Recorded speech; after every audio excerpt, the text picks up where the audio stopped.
Segundo o livro de Ezequiel na Bíblia, Lúcifer era a maior obra de criação já feita por Deus até então. Ele era um ser celestial, muito belo, vestido de luz, possuía uma sabedoria quase infinita e também era um ser muito poderoso.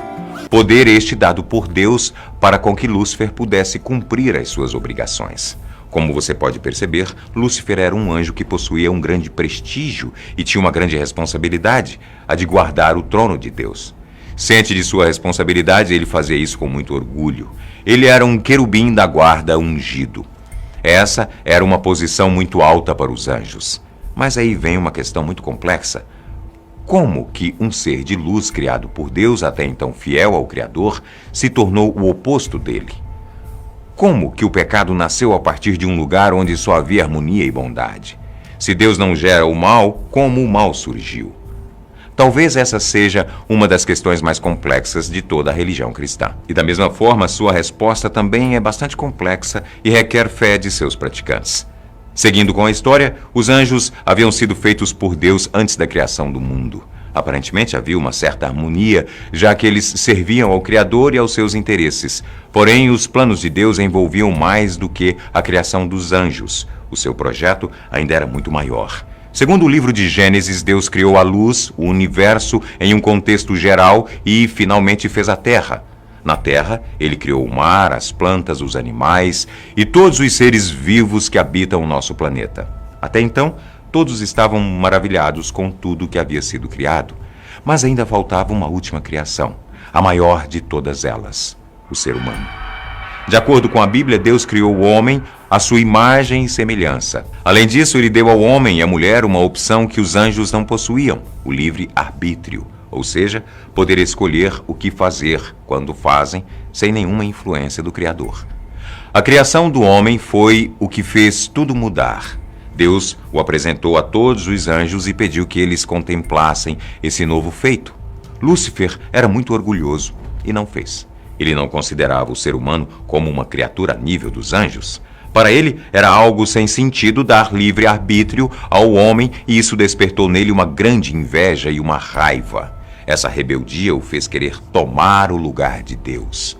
Ele passou a se considerar um igual e questionava a decisão de Deus em ter criado o homem. Ao fazer isso, sua sede de poder foi aumentando e sua insatisfação com Deus também. Lúcifer, então, decidiu partir para as vias de fato. Ele conseguiu convencer 1/3 dos outros anjos a apoiá-lo em uma luta contra Deus e pela posse do paraíso. Essa, sem dúvidas, foi a maior traição que se tem notícia. As forças do bem foram lideradas pelo arcanjo Miguel, que geralmente é representado com uma lança ou uma espada. Em algumas pinturas e relatos, Miguel aparece com um escudo com a frase "Quem é como Deus?". Em uma nítida pergunta à insurreição feita por Lúcifer. Alguns pergaminhos, como os que foram encontrados nas regiões do Mar Morto em Israel, narram um pouco sobre como foi a batalha. Como você já deve imaginar, as forças celestes não só conseguiram deter Lúcifer e seus aliados, como também os expulsaram do céu. Ao fazer isso, os anjos caídos acabaram por se tornar demônios, pois foram condenados a viver no inferno. Já como Satanás, Lúcifer jurou vingança e prometeu destruir a raça humana que era tão querida por Deus. E foi assim que ele se transformou em uma serpente, na qual tentou Adão e Eva no jardim do Éden, e os fez serem expulsos do local. Desde então, Lúcifer se tornou o maior acusador da raça humana e todos os dias estaria tentando as pessoas a cometerem pecados, para assim provar que estava certo sobre a criação de Deus e sobre o próprio Criador. Ao lermos o livro de Apocalipse, uma nova batalha, a do Armagedon, será travada entre Deus e Lúcifer.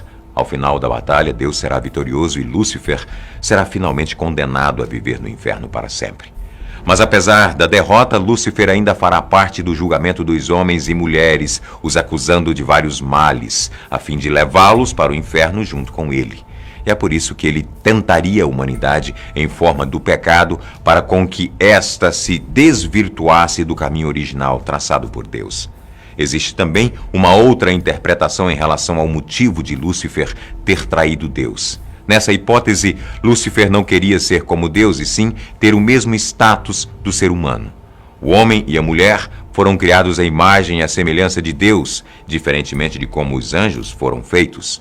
Lúcifer não aceitava o fato de não ser mais a criatura suprema criada por Deus, e muito menos o fato de que o ser humano, ao contrário dele, poderia ter o livre arbítrio de não seguir as regras do Criador e mesmo assim ser amado por ele. Essa inveja o teria feito tentar assumir o lugar de Deus para poder tirar o status que o ser humano tinha e assim destruí-lo. Essa teoria ainda vai mais longe ao afirmar que o ápice de sua inveja foi o fato de Cristo ser a representação do ser humano em sua essência. Um ser que possui um aspecto divino e ao mesmo tempo mortal, como foi Jesus.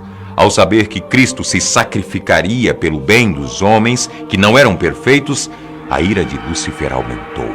Por isso, ele seria referido também como o anticristo, ou seja, ele contra tudo aquilo que a humanidade e Jesus representavam em sua essência mais pura e divina. A história de Lúcifer é um pouco incompleta e requer mais documentos históricos para preencher algumas lacunas. Mesmo assim, sua rebelião é até hoje alvo de muitos debates. Existem pessoas que afirmam que Lúcifer, na verdade, seria o lado certo, pois ele teria sido injustiçado por Deus ao não ter as mesmas condições dos humanos. Essas pessoas afirmam que Satanás decidiu não seguir Deus e sua autoridade, e que por isso seria uma espécie de libertador. Será que é isso mesmo? E você? Concorda com essas pessoas? Ou crê que Satã realmente é a essência do mal? Acredita na história da rebelião de Lúcifer e em como ele vem tentando destruir a raça humana desde então?